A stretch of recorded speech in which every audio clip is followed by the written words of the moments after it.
JJ talked about it, might not have a better option in the building, but what about in the upcoming draft? So our draft expert, Ryan Wilson, putting together this mock, and you see it there, number 5, Alabama quarterback Jalen Milroe going to the Cleveland Browns in this latest mock draft. We have Cam Ward right after as the Panthers trying their luck for a franchise quarterback once again. And then, of course, number 1 overall, Colorado two-way star Travis Hunter going in this latest mock to New England.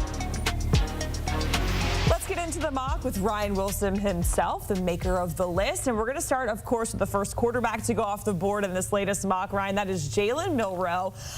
Tell us about your decision to put him at number 5 to Cleveland, because we can't talk about Cleveland without considering the Deshaun Watson and the guaranteed money of it all there.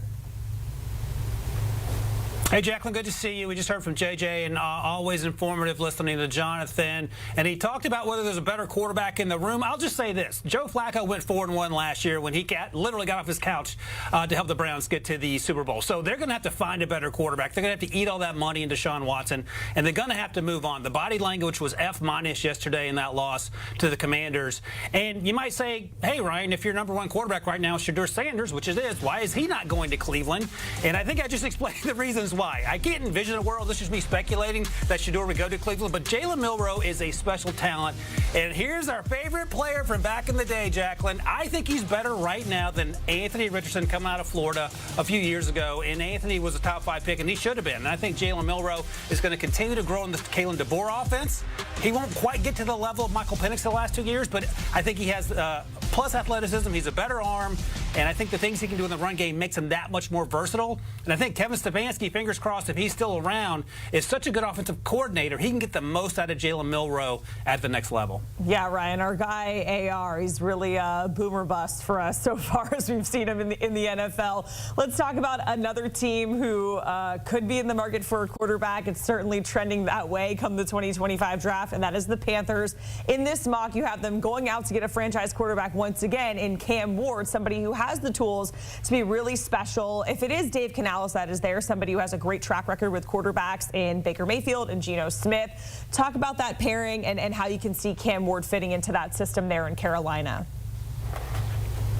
Yeah, I love the pairing of Dave Canales, who you mentioned had success with all those quarterbacks in previous landing spots, and Cam Ward. And we've talked about Cam Ward a lot in the last month and a half, 2 months, because coming into this season, Jacqueline, he transferred from Washington State. And the concern when you talk to folks around the league was that he played off-platform too much. He wasn't playing on time. One of the same concerns we heard about Caleb Williams, and Caleb's starting to get better at that. And you see this here, him buying time, rolling to his left, but he's such a good athlete in space. He has a big arm. He can throw to all 3 levels and do it consistently.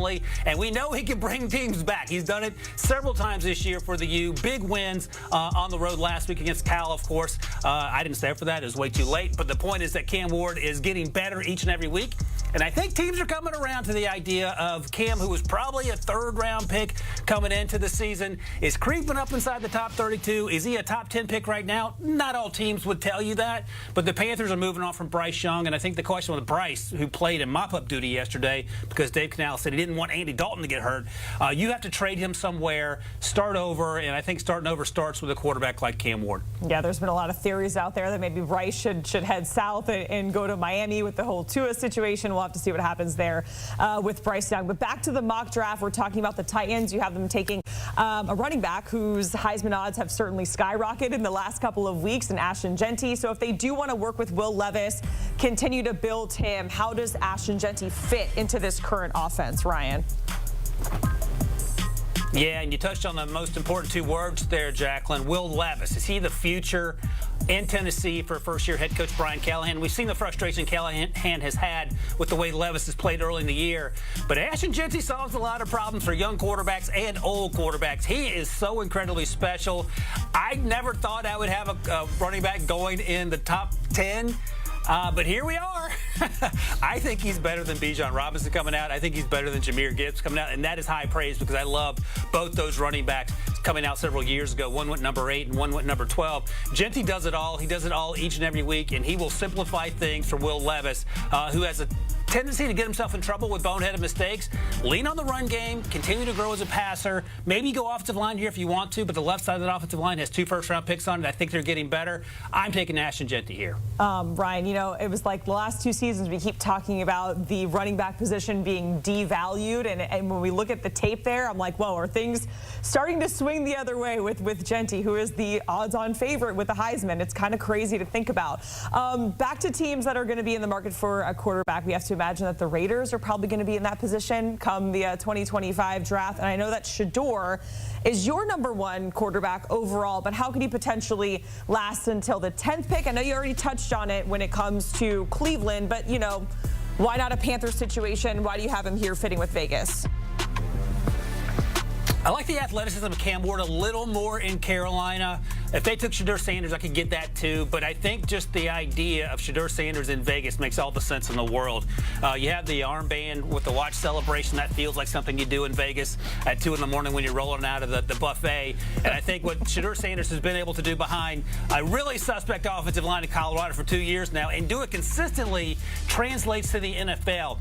He can play on time, but sometimes, like a lot of these young quarterbacks, he does want to play hero ball. If you can coach that out of him and let him do the things he does well, which is getting rid of the ball to all 3 levels. He's a great deep ball thrower. He layers the ball well to the 2nd level. And I've been saying this for 4 or 5 weeks now. It feels like the Raiders may regret the idea of not getting the quarterback in the last draft class, so they have to get one in this class. They just benched Gardner Minshew last week. They were up 10-0, and they found a way to lose that game in part because of silly plays by Gardner Minshew. Aiden O'Connell's not a long-term answer. Shedeur Sanders feels like a good consolation prize if you're looking for a quarterback. All right, now things get interesting, Ryan, because we're starting to talk about potential mock trades here in this mock draft, and you have the Jets trading with Minnesota to get a guy that your podcast co-host, Rick Spielman, is very, very high on, and that is Carson Beck. Where does Carson Beck end up going, Jacqueline? He was my QB1 coming into the season, had a not-so-great outing against Alabama 2 weeks ago, had a strong second half. Rick's still buying the Carson Beck stock. I think folks around the league, and our Matt Zenith at 247 wrote about this, have him more as a lower first-round, perhaps second-round pick right now. Bounced back last week against Auburn, but I have the Jets trading up for him. Minnesota currently has his pick because they're undefeated, as we all know. After watching Aaron Rodgers across the pond, I don't know how much longer that Aaron Rodgers thing is going to work out. He's 40 years old. That team has a lot of needs. And the good situation about this, they currently pick in the 40s in the 2nd round, so they trade up 10 spots or so. But when they picked early in the top 10, I had him taking Tedero McMillan, the wide receiver. So you get a big play wide receiver. You come back and get your quarterback, sort of the Chicago Bears blueprint from last draft class. And I think in the right system, Carson Beck can have success. They need playmakers at wide receiver. Check. You get that with T-Mac. And then they also need a quarterback post Aaron Rodgers, and you get that with Carson Beck here at the bottom of round 1. Ryan, we certainly appreciated going through your latest mock draft as we are 6 weeks into the college football season. And just a reminder, you can find that mock right now over on CBSSports.com. You can hear Ryan and Rick on CBS Sports NFL Draft Podcast with the first pick. New episodes in your feed right now. The fellas breaking down their top 5 quarterback rankings. You can download, follow, listen wherever you find your pods or scan that QR code on your screen. What has happened to the New Orleans Saints offense? They got off to a blazing start, but now look like a